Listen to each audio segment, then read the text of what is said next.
In the story Star Witness, someone claiming to be Joseph, the favorite son of Israel, and the dad of Jesus, said that God created himself on the 23rd day of the seventh month.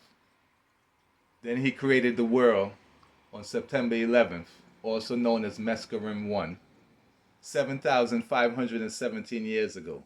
Then he created Christ in 1972. So let's watch. In Ethiopia, 1972 was the year of the child, and they made gold coins to commemorate it. What else happened in Ethiopia?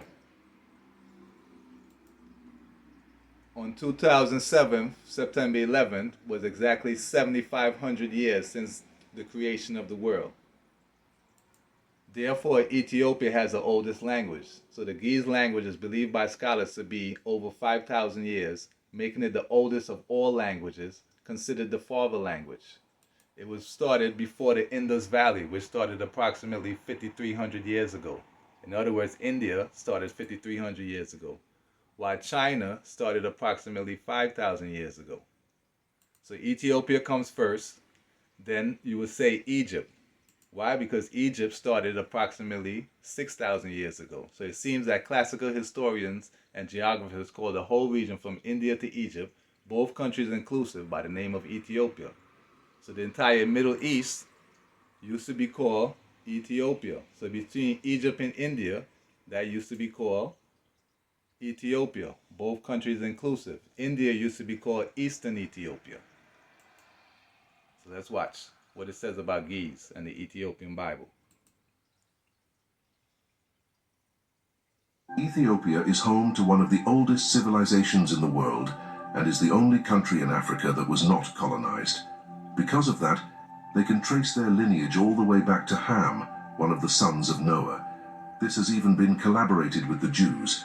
But this video is not about the country itself. Get it? Ethiopia has never been colonized, therefore their calendar has never changed. So it goes back exactly 7,517 years on this date. But about what the country possesses. Ethiopia has some of the oldest Bible scrolls that ever existed, even older than the famous KJV Bible. Other than the 66 books that make up the King James Bible, the Ethiopic Bible has 88 books, and the Ethiopian Bible has more than 88 books. Because one of the most important books in the scriptures, which was translated out of the Ethiopian original tongues, which was written in Ge'ez, was the books of Esdras. And the books of Esdras is not in this Ethiopian 88 book English version Bible. And it will tell you in the books of Esdras that Moses is Solomon. So the ark of the Lord in the house of the king Solomon, the son of David, had built. In other words, Solomon, the son of King David, or the root of David, was the one who built the ark. So he also goes by the name of Moses, who goes by the name of Esdras. So Lord God, our fathers. You will find Esdras the priest, and his son, Jesus, the son of Josedek, also known as the son of Joseph. Just like Esdras, the priest, brought the law of Moses that was given of the Lord of Israel. In other words, Esdras is Moses. And he was here at the same time that Jesus was here, which is now. So the Lord God Most High, God of hosts, Almighty, and all the people answered, and they worshiped the Lord, also Jesus. This day was holy unto the Lord. So they went their way, every one, eat and drink and make merry, and give part of them that had nothing, and to make great cheer. They understood the words that were instructed, just like it was instructed in 2 Chronicle 7, verse 10. So they basically tell you on the 23rd day of the 7th month, they celebrated God's birthday. And who is God? God is Heli, or in these times we know him as Highly. And who was also there? The son of Aaron, of Levi. So Aaron, the son of Aaron, who is Levi, because Levi is Aaron, is at the same time that Jesus is here. So Jesus and the son of Aaron are together at the same time. So that's one of the stuff that they want to hide in their KJV version. They're omitting the truth. It includes some works that other churches just don't have. The book has scrolls from the Old Testament, the New Testament, and scrolls that had never been seen before. The original Ethiopian Bible was not in an older New Testament format. Therefore, characters you taught died thousands of years ago are here now. So the older New Testament format was a way of having you believe that the past is in the past, when in fact the present is now. What makes this so interesting is that they had these scrolls long before Christianity first came to their society in the 4th century. In other words, Christianity wasn't a religion given to them like most nations. Christianity was already in Ethiopia since the 4th century.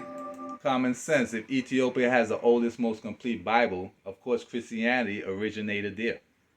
Ethiopia has been a nation of Christianity. Egyptian traveler, monk and historian Cosmos Indicus wrote that Ethiopia was a Christian country when he visited there in the middle of the 6th century. He saw how the rulers opened their borders to a lot of Christian refugees who fled to Ethiopia as they ran away from persecution from kingdoms and empires that were against Christianity. Certain Ethiopian tribes have been worshipping the Christian God for over 3,500 years. The God of Abraham, Isaac, and Jacob. In other words, they would say centuries before never heard of Jesus as Christ. Why? Because that was made up. And thus, the oldest organized Christian body in the world is not the Catholic ministry, as many would have you believe, but the Ethiopian Orthodox Church, which is locally known as Tewahedo in Ethiopia.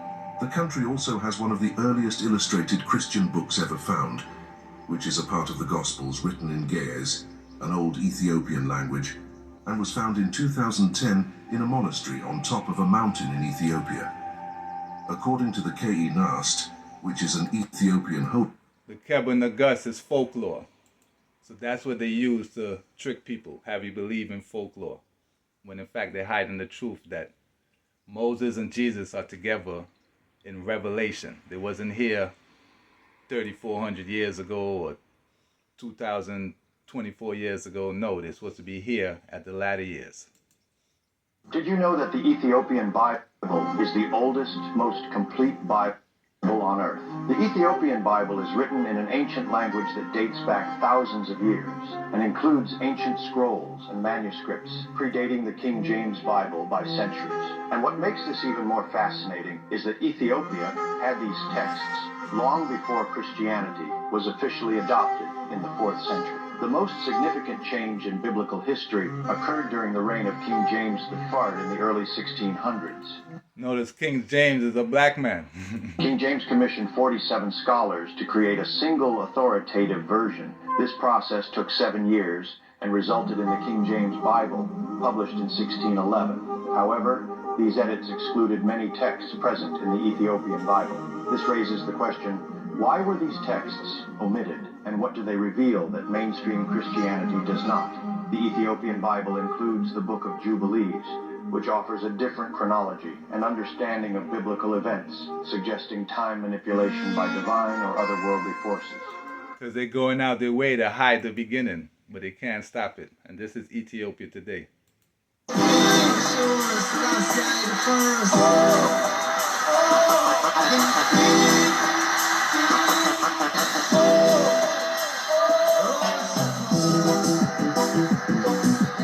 Remember, God says he's going to leave a better kingdom for his son than was before. Now they got you believing that Haile Selassie died and they gave him 3 different funerals when in fact he's alive and he's fulfilling prophecy. For it said God will reveal himself after the Russian army invades Ethiopia.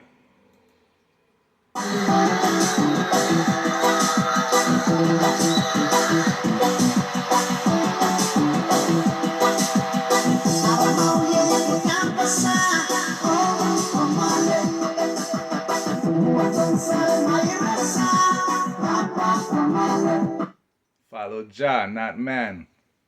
So let's watch what man has to say. Now, I found out that the Greeks, who were supposed to have been the founders of civilization because they were the first civilized white folks, but the Greeks got their civilization from the Egyptians. And we already know that the Egyptians were Ethiopians. So the Egyptians learned from the Ethiopians. For the Ethiopian civilization began 1,500 years before Egypt. And we all know that the initial Greeks were black, just like the Romans. And the first Roman Pope was black himself. And we just saw that King James in the 16th century was black.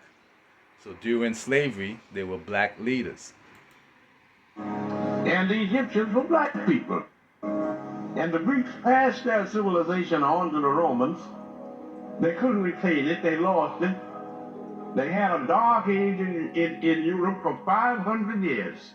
And don't forget, Europe is named after an African pagan goddess, Europa. So it's blacks who control Europe. Then another bunch of Africans, the Moors, from North Africa moved into Spain and started civilization all over again. So instead of Europe civilizing Africa, Africa has civilized Europe 2 times. Because the original Europeans came from Africa, or the continent of Ethiopia. What do you do with all of this written literature and history that says that Abubakar II of Mali sent 200 ships to the west? One came back and said they were afraid that the others disappeared. And then to have Balboa find this village that looks just like Mali, where he was, what do you do with this information? You ignore it. You ignore it. Why? To preserve the myth of white superiority. That's what our whole educational process is devoted to. What do you do with this whole history? This is a written history, my dear. Written. I'm not talking about hearsay. I'm not talking about a griot said this. I'm not talking about something handed down from one generation to the other through voice. I'm talking about written history of the...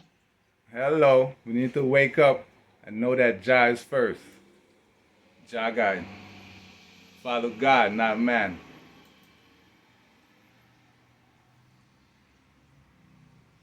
Adam number 8. Infinite, no debate.